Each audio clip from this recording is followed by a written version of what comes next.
boiling.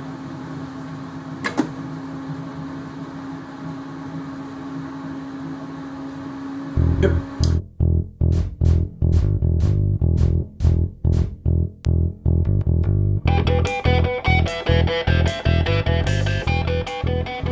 I am doing a cool-off challenge tonight. This is a little experiment that I'm going to do that was prompted by quite a few comments that came through from my last brewing video. In my last brewing video I had my counterflow, which you can see sitting down here, and I recirculated the wort back into the kettle to cool it down to pitching temperature. A lot of people said, why don't you just recirculate it straight out into your fermenter using your counterflow. Now, I've done it that way before, and it had taken a while because it took a little bit of time to control the flow and stuff like that. So I came to the conclusion that I better test this and see which way is actually faster. Taking it directly out of the kettle into a fermenter, or recirculating it back into the kettle until it reaches the pitching temperature. Now, I have 20 litres of water in my kettle, so I've got a measured 20 litres of water. I'm hitting 100 degrees on my boil, and the first test I'm going to do is I'm going to recirculate it back in. My hot wort, pretend wort, is coming out of here, and it's coming into the inside pipe in the counterflow, and it's going to come around this, and it's going to come out. There's a ball valve here that controls its flow. I have put a thermal valve on the end of it, and this probe is connected up to that temperature there, so I can measure what the temperature of my wort coming out is as I cool it down.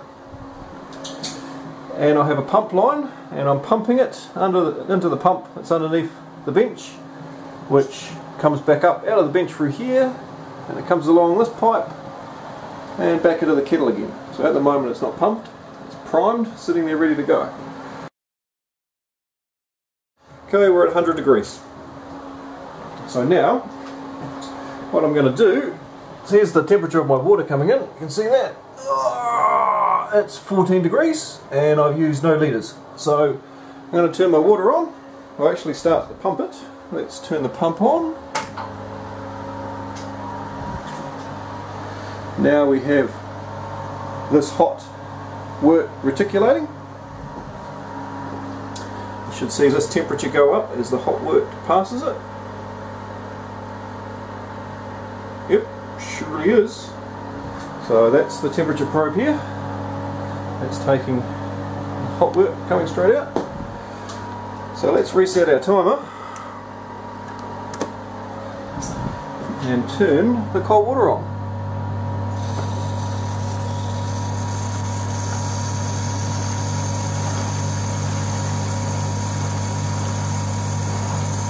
There's our cool water.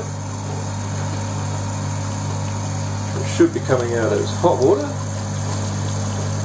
and it transfers all the heat. Yep, some steam rising off that. Okay, now we're 30 seconds in. Let's watch our kettle temperature drop and watch our wort temperature drop as it gets cooled down. We'll see how long it takes.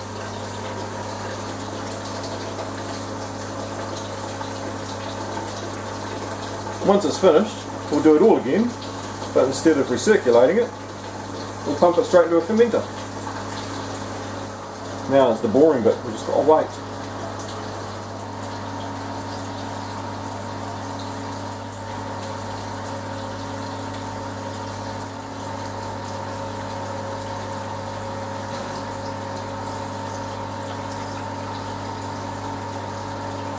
Alrighty, 23 degrees.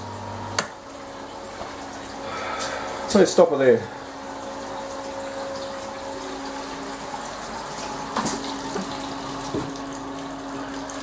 Okay, turn our water off. And let's have a look. We used 59 litres of water at 14 degrees. What I'm going to do now is I'm going to reheat the water and do it again. This time it's going to come straight through the counterflow and straight into a fermenting bucket and see how long it takes to do that. So I'll get it heated again and we'll come back once it's boiled. There she be, just reboiled, and I'm about to take the hose, put the hose in there, open up the valve, set our water flowing, set our water flowing to the volume that we were going before, so we have the same amount of water flow. What was it, about 5.4?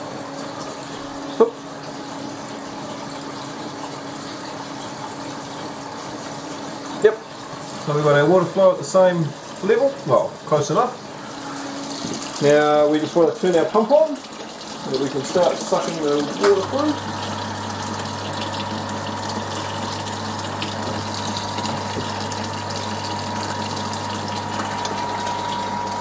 And open up the valve a little bit. So I've closed the valve off. What I want to do is I just want to open it up. Let's get it to a position where I can see water coming in. There we go, got a little bit of flow. So the trick is to get a flow coming through here. So the temperature, at the moment it's coming out at 15 degrees. So let's up the volume. Oh shit. Oh yeah, I did see that. Let's up our flow rate.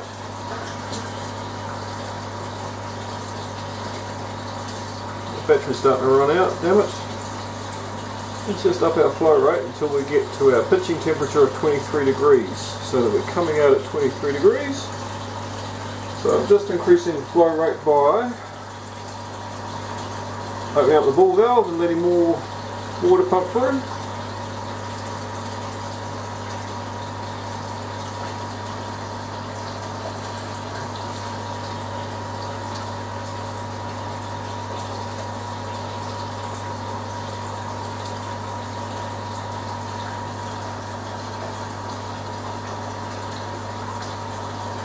Our temperature here, don't want our temperature to overshoot 23 degrees because that would mean our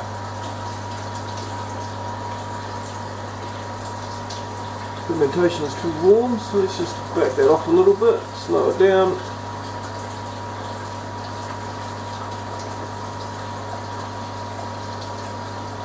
Now, whoa.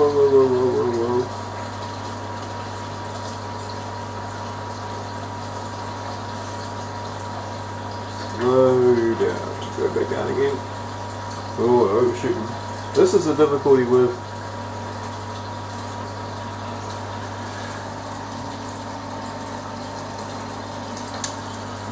using the counterflow directly, is that it's very hard to get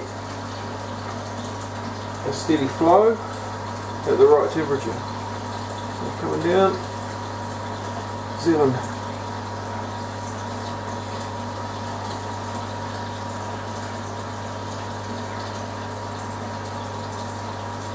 It's starting to come down. Yeah, I hope my battery doesn't run out. It's flashing at the moment. So there we go, we've got a flow.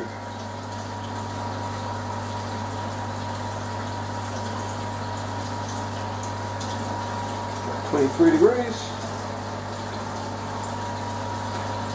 Drop down a little bit, so let's open it up a little bit more. What's our time like? 4 minutes. We've got another battery. It only took me 2 minutes to get another battery. So we are coming out at 24 degrees. And we're up to 6 minutes so far.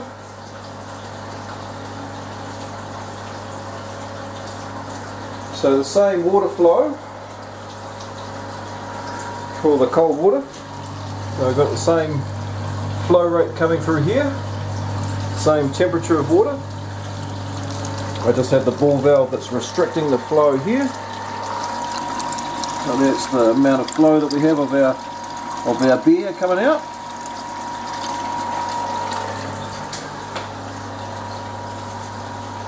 So by controlling The ball valve here, we control the temperature of it coming out, because bear in mind it's 100 degrees there.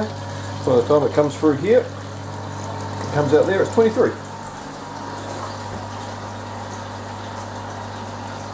So we're at 7 minutes. Now we have the pump on, so we're pump assisting it. So it's exactly the same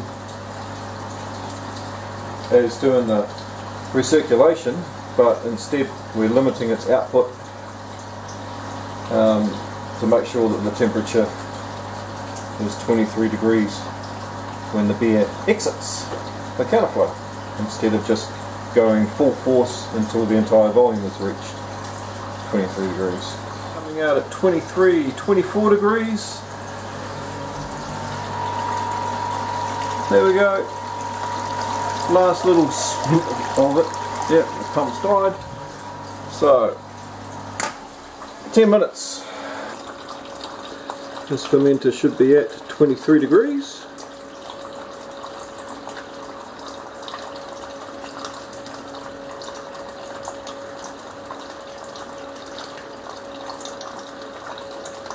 Okay, so we're a little bit over. 23 here. 24.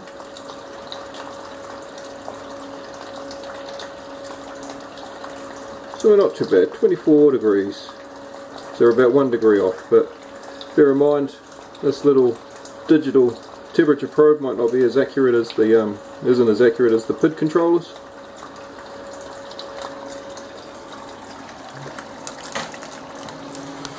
And we have 52 litres of water that we've used. Now it's time for the analysis and some pretty graphs. So I'll compile all this on a video and start doing the calculations.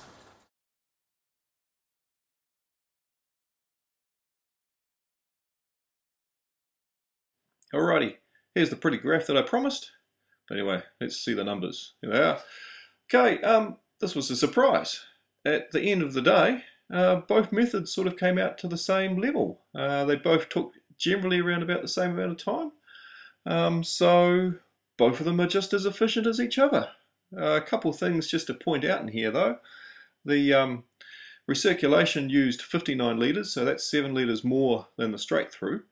And the straight through into the fermenter, it was really difficult to get the ball valve to be flowing at exactly the right temperature. I wanted to have a 23 degree pitch, and it ended up being 24 degrees with all the mucking around. So there we go, end of the day, it all balances out even. I think after all this testing, I'm going to stick with the recirculation method. Here's a little picture of the recirculation at 8 minutes into the flow, and it's constantly flowing out at 23 degrees. So if I'm going to hard plumb this in, I might just have a ball valve that I can change the flow and put it straight into the fermenter once it's reached that 23 degrees. Then I've got best of both worlds. Anyway, cheers. Thanks a lot to everybody for suggesting this, suggesting that I do an experiment for it, or raising the questions on it, because it's been a lot of fun to do. And yeah, now I can put it to bed. Both methods are exactly the same in efficiency. Cheers. Thanks a lot.